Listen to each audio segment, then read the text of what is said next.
आज हम लोग करेंगे मैथ क्लास 10 में चैप्टर नंबर 4 जिसका कि नाम है द्विघात समीकरण।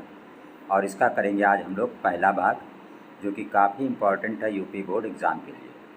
हम इसमें वो प्रश्नों को हल करेंगे जो यूपी बोर्ड एग्ज़ाम में अधिकतर पूछे जाते हैं। पहला प्रश्न आपका लिखा है, ऐसी दो संख्या ज्ञात करो जिनका योग 27 और गुणनफल 182। तो हमने मान लिया कि माना पहली संख्या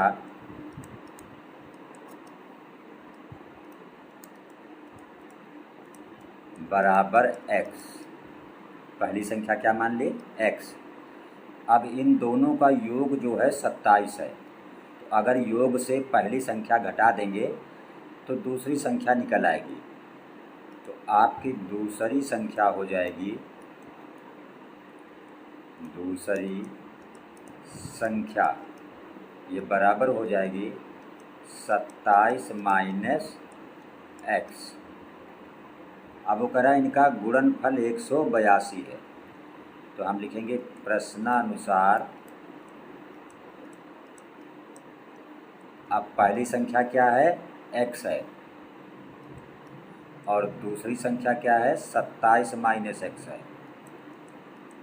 और यहाँ पे कोई चिन्ह नहीं, इसका मतलब गुणनफल। और दोनों का गुणनफल बराबर कितना है? 182। तो अगर आप x का 27 में गुणा करेंगे तो 27x हो जाएगा, फिर माइनस है x का x में गुणा करेंगे x स्क्वायर हो जाएगा बराबर 182। ठीक है। अब देखिए ये माइनस का x स्क्वायर कहाँ है? इधर लेफ़्ट साइड में। तो माइनस का x स्क्वायर अगर हम राइट साइड में इधर लाएं तो ये प्लस का x स्क्वायर हो जाएगा। ये 27x कहाँ है? लेफ़्ट साइड में। अगर इसको भी पकड़ के हम राइट साइड में ले जाएंगे तो हो जाएगा माइनस का 27x। और राइट साइड में क्या है? 182। तो प्लस 182 बराबर, अब माइनस एक्स स्क्वायर भी हम राइट साइड में ले गए हैं, 27x भी हम राइट साइड में ले गए हैं। तो इधर कुछ नहीं बचा लेफ्ट में। तो एक साइड क्या हो गया इसका? 0। अब हमारा ये द्विघात समीकरण बन गया x square minus 27x plus 182 बराबर 0। तो इसके हम क्या करेंगे? गुणनखंड करेंगे। तो गुणनखंड करने का तरीका क्या होता है कि जैसे x स्क्वायर है, इसका गुणांक यहाँ पे कुछ नहीं, तो दिस मीन्स 1 है। फिर गुणित अचर पद कितना है? 182। इन दोनों को अगर हमने गुणा किया तो क्या आ गया? 182। और गुणनफल कैसा है? धनात्मक है। तो जब भी x स्क्वायर वाले पद का गुणांक और अचर वाले पद का गुणांक धनात्मक आए तो बोला जाता है कि इसके ऐसे दो टुकड़े करेंगे कि इनका गुणा तो इसी के बराबर हो, मीन्स 182 हो, लेकिन इनका योग बीच वाले के बराबर हो। बीच वाले का मतलब 27 हो। 182 के ऐसे दो टुकड़े कौन होंगे? इनको चेक करने का ये तरीका होता है। ऐसे 182 लिखा, 2 से भाग करेंगे 90 बनाएगा, फिर 2 से भाग नहीं जाएगा, फिर डायरेक्ट भाग जाएगा इसमें 7 से, तो 13 आएगा 13, और 13 से भाग कर देंगे 1। तो 3 संख्याएं हैं, 2, 7, 13, इन्हीं से बनाएंगे। तो कैसे? 7 दूना 14 और ये 13। तो 182 के दो टुकड़े हो जाएंगे 14 और 13। 14 और 13 का जोड़ कितना हो जाएगा? 27 हो जाएगा।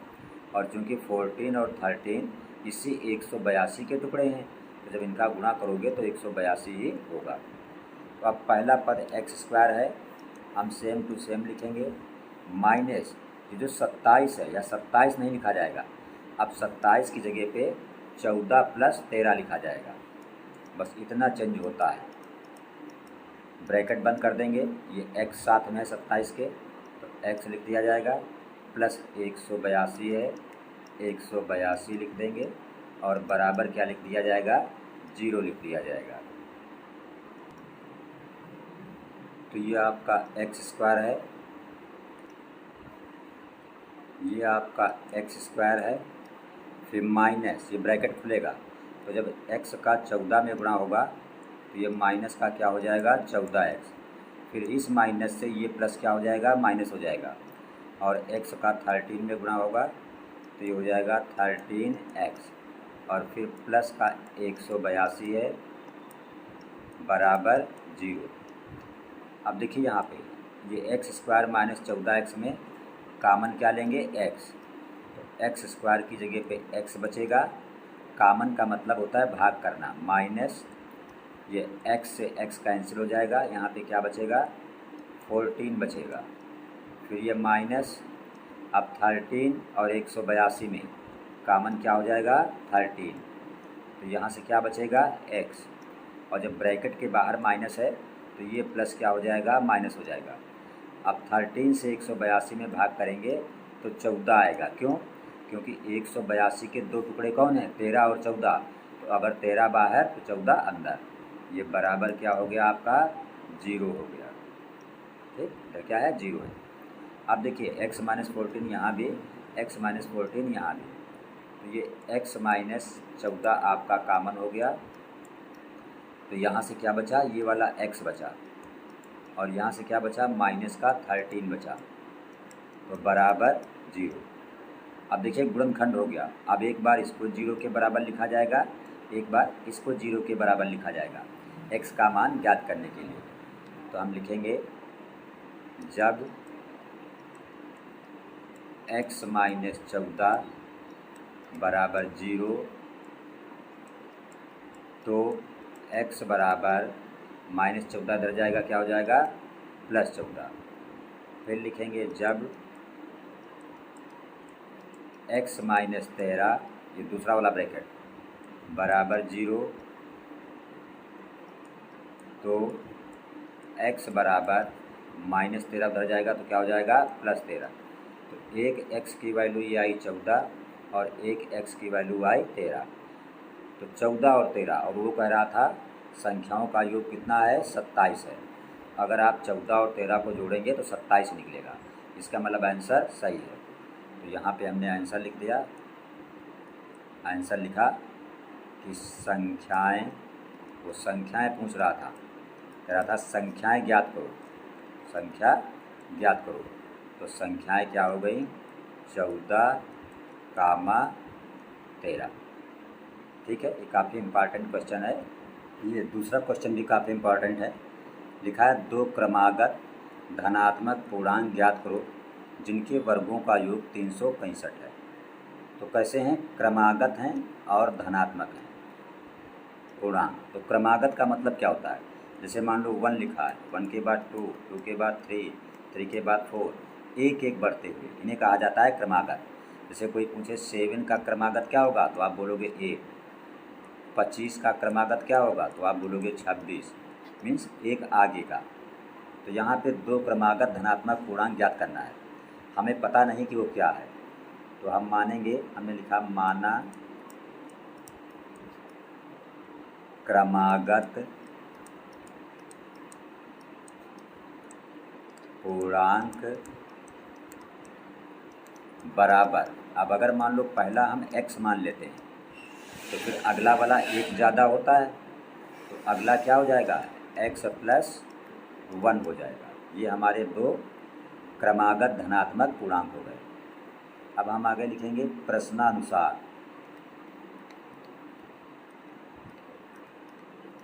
ठीक है। तो प्रश्न में क्या कह रहा है कि जिनके वर्गों का योग 365 है, तो x का वर्ग क्या हो जाएगा x स्क्वायर हो जाएगा, प्लस दूसरा नंबर क्या है x प्लस 1, तो इसका वर्ग करने के लिए चूँकि इसमें दो पद हैं x और 1, तो इसका वर्ग करने के लिए इस पर स्क्वायर का ऐसे निशान लगाएंगे, बीच में प्लस।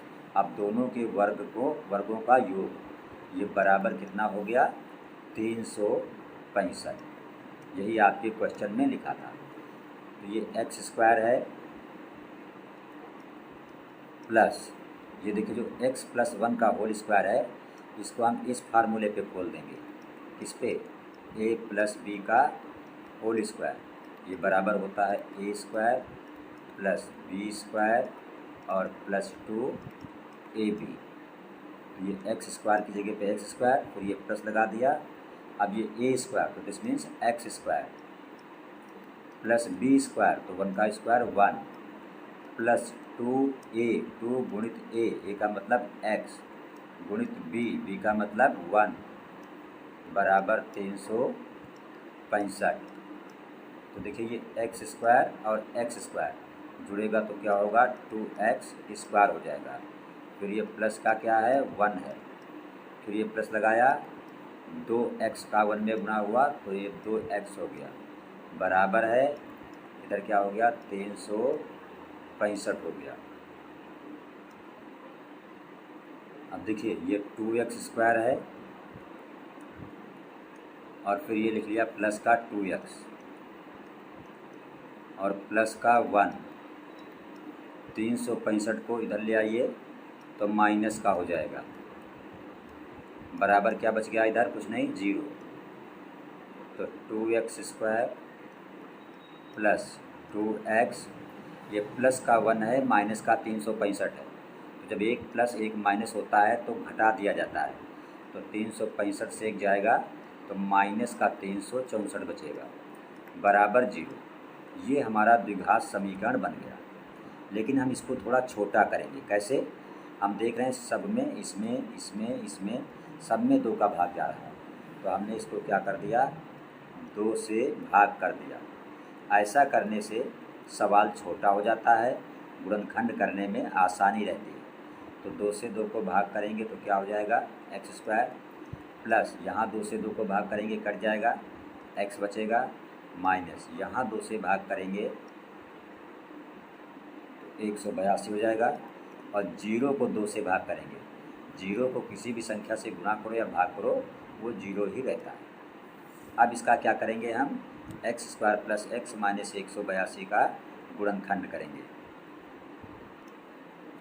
तो देखो यहाँ पे एक्स स्क्वायर का गुणांक क्या है 1 और अचर पद क्या है माइनस 182। इन दोनों का गुणा करोगे तो क्या आ जाएगा गुणनफल माइनस 182। अभी पहले वाले क्वेश्चन का गुणनफल भी 182 आया था, लेकिन वो प्लस का था, ये माइनस का है। तो माइनस में क्या बोलते हैं कि इसके ऐसे 2 टुकड़े करें कि इसका घटाना बीच वाले पद के बराबर हो। तो बीच वाला पद क्या है x और x के साथ यहाँ पे कोई नंबर नहीं, दिस मीन्स 1 है। तो 182 के 2 टुकड़े क्या होंगे 14 और 13। तो 14 और 13 का घटाना 1 हो जाएगा। क्यों? क्योंकि x का गुणांक यहाँ पे कुछ नहीं मीन्स 1 है, तो हमें 1 ही लाना है। तो एक्स स्क्वायर प्लस अब यहाँ पे लिख देंगे 14 माइनस 13 और साथ में क्या है x, फिर माइनस 182 बराबर 0।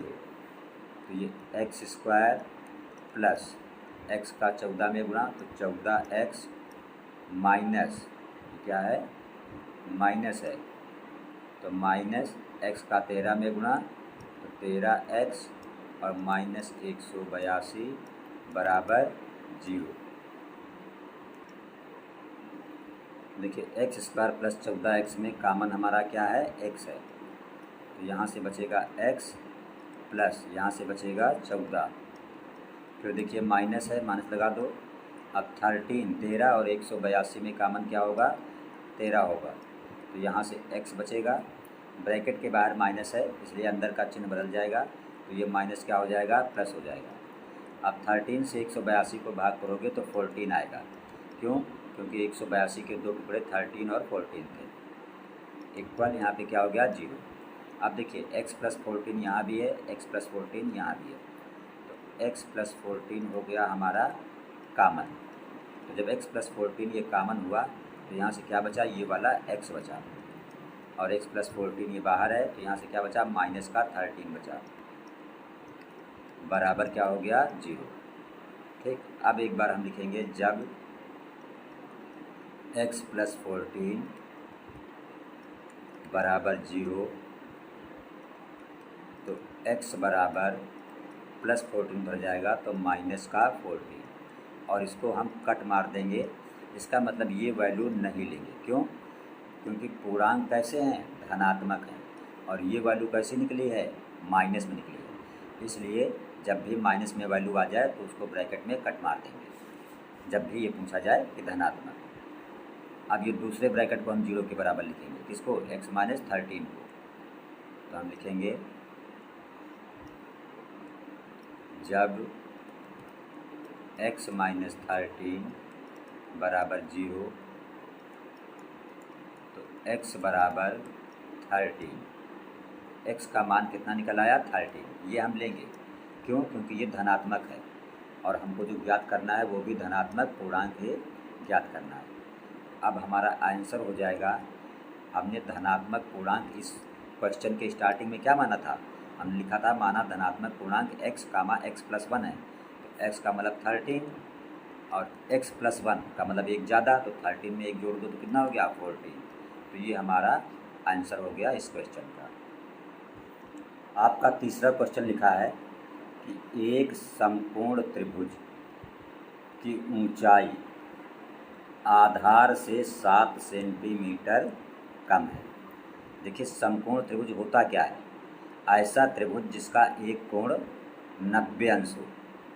जैसे मान लो एक भुजा हमने ये खींच दी और एक भुजा ये, तो ये क्या कहा जाएगा, आधार, और ये भुजा क्या कही जाएगी, लंब।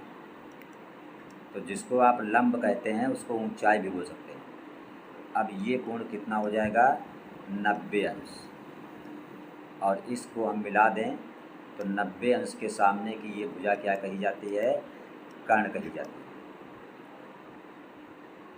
तो ये कह रहा है आधार जो है, ऊंचाई जो है वो आधार से 7 सेंटीमीटर कम है। अगर इस आधार को हम x माने, क्या माने, x, तो ऊंचाई, इसको लंब कहते हैं, यही ऊंचाई है, ये 7 सेंटीमीटर कम है आधार से, तो ये हो जाएगी x माइनस 7। और क्वेश्चन में क्या दिया है, कर्ण 13 सेंटीमीटर है, 13, तो 90 अंश के सामने की भुजा को कर्ण कहते हैं, और ये कर्ण कितना है, 13 सेंटीमीटर। तो कह रहा अन्य दो भुजाएं ज्ञात हो, मतलब आधार और ये ऊंचाई ज्ञात करना है। तो देखिए समकोण त्रिभुज में एक फार्मूला होता है, समकोण त्रिभुज में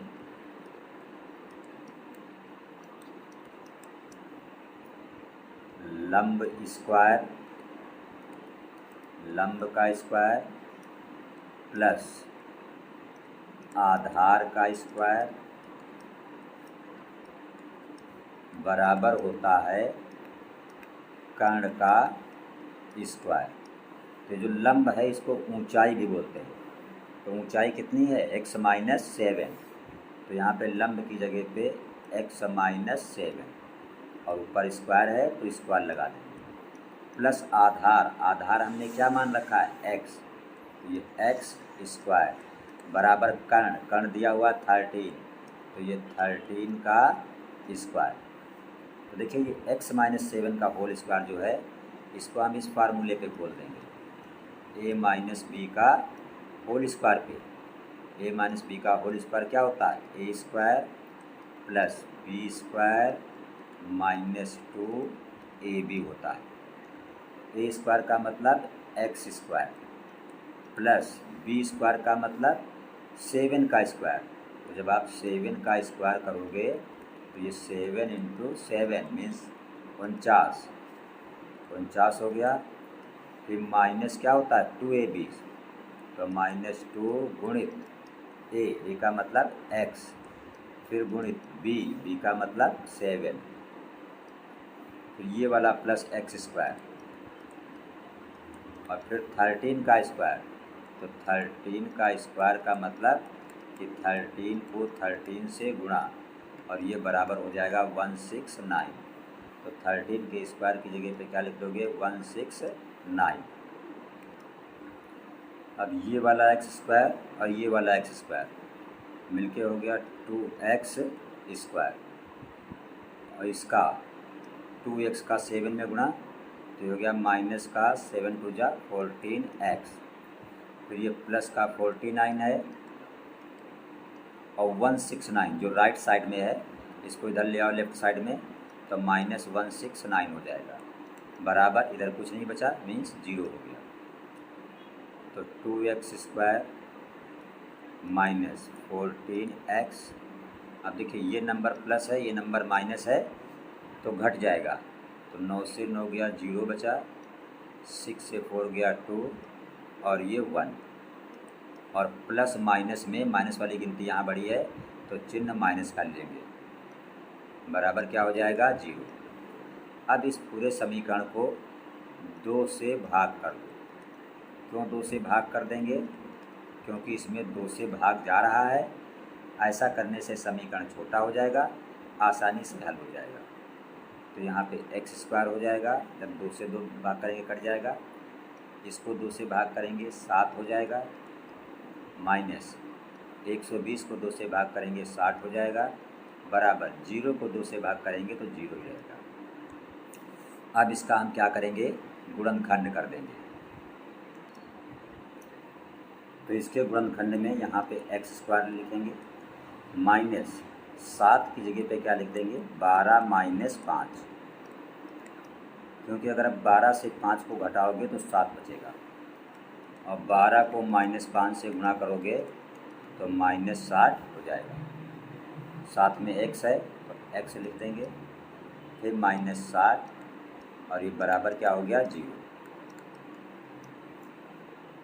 x² माइनस x का 12 में गुणा करेंगे तो 12x हो जाएगा, ब्रैकेट खोल रहे हैं, माइनस माइनस क्या हो जाएगा ये प्लस, जब ब्रैकेट के बाहर माइनस होता है तो अंदर का चिन्ह बदल जाता है। तो 5 का x में गुणा हुआ तो क्या हुआ 5x और फिर -60 और बराबर 0।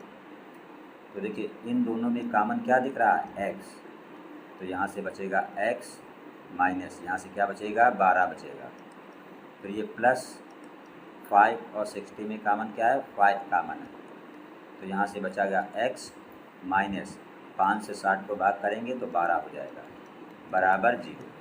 अब देखिए x - 12 यहाँ भी है, x - 12 यहाँ भी है, अब x - 12 हो गया कॉमन, तो यहाँ से क्या बचा x और यहाँ से क्या बचा प्लस का 5, बराबर 0। तो लिखेंगे जब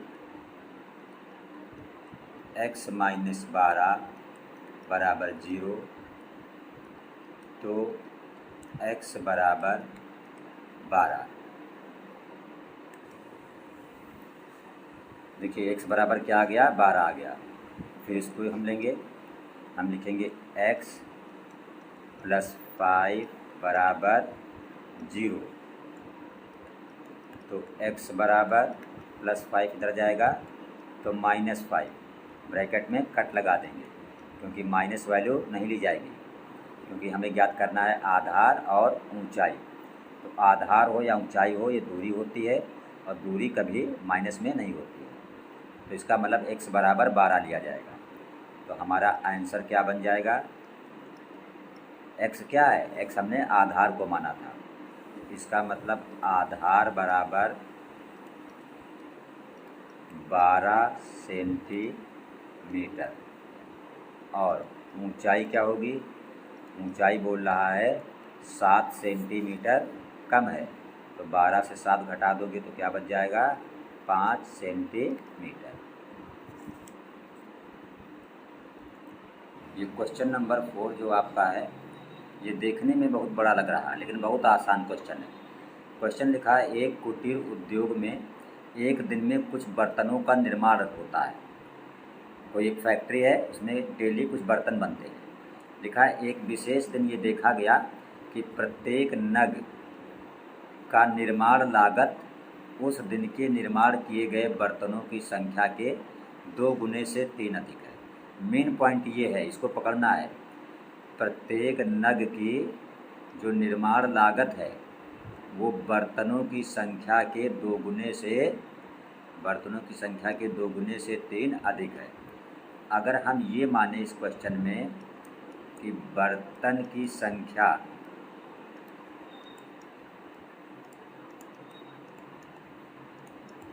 बराबर x, तो बोल रहा है नग की जो निर्माण कीमत है वो बर्तन की संख्या के 2 गुने से 3 अधिक। तो नग की जो कीमत हो जाएगी वो बर्तन की संख्या के 2 गुने से 3 अधिक। तो बर्तन की संख्या हमने x माना, तो x का 2 गुना 2x और 3 अधिक, अधिक का मतलब प्लस 2x प्लस 3, ये हो गई नग की कीमत। ठीक, अगर बर्तन रोज़ बनते हैं x तो कीमत होगी उसका डबल का 3 ज़्यादा, 2x प्लस 3। अब अगर बर्तन की संख्या से कीमत को गुणा कर दो तो कुल कीमत निकल आएगी, और कुल लागत हमारी कितनी है, 90 रुपया। तो इसका और इसका गुणा जो है वो बराबर किसके हो जाएगा, 90 के। इसका मतलब x और गुणित 2x प्लस 3 बराबर हो जाएगा 90। तो x का 2x में गुणा करेंगे तो 2x स्क्वायर हो जाएगा, प्लस फिर x का 3 में गुणा होगा 3x हो जाएगा, 90 इधर आ जाएगा तो माइनस 90 हो जाएगा, बराबर हमारा क्या हो गया, 0। अब हम इसका गुणनखंड करेंगे। तो देखिए x स्क्वायर का गुणांक कितना है, 2, अचर पद कितना है, -90, दोनों का गुणा करेंगे तो आ जाएगा गुणनफल इन दोनों का -180। अब गुणनफल माइनस में है तो 180 के ऐसे 2 टुकड़े करेंगे कि उनका घटाना कितना हो, 3। 180 के ऐसे 2 टुकड़े 15 और 12 हो जाएंगे। तो 2x स्क्वायर प्लस 3 की जगह पे लिख देंगे 15 माइनस 12 और x माइनस 90 बराबर 0।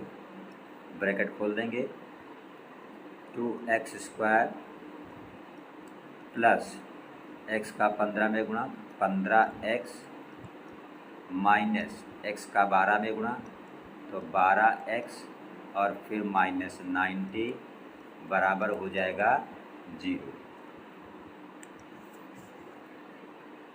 अब 2x स्क्वायर के साथ -12x लिख लो,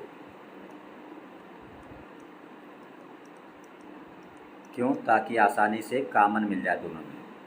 और 15x को -90 के साथ लिखो,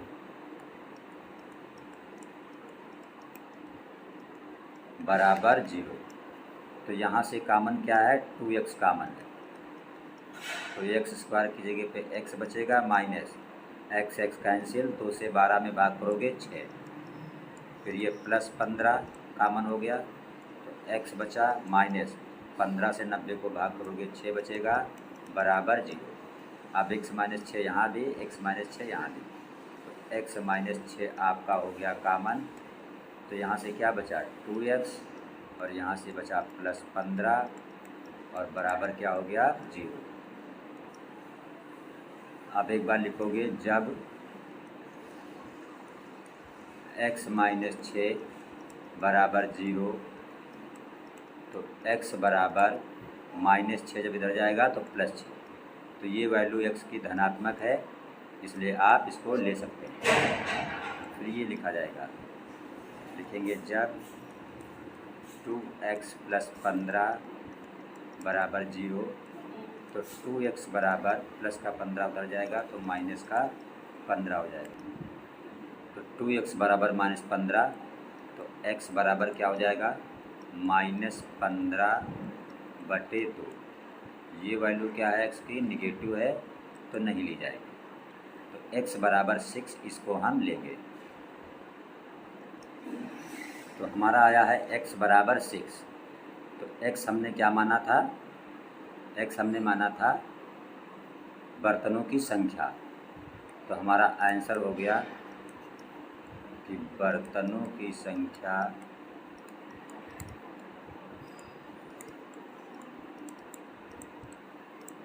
बराबर 6। फिर दूसरा आंसर, प्रत्येक नग की निर्माण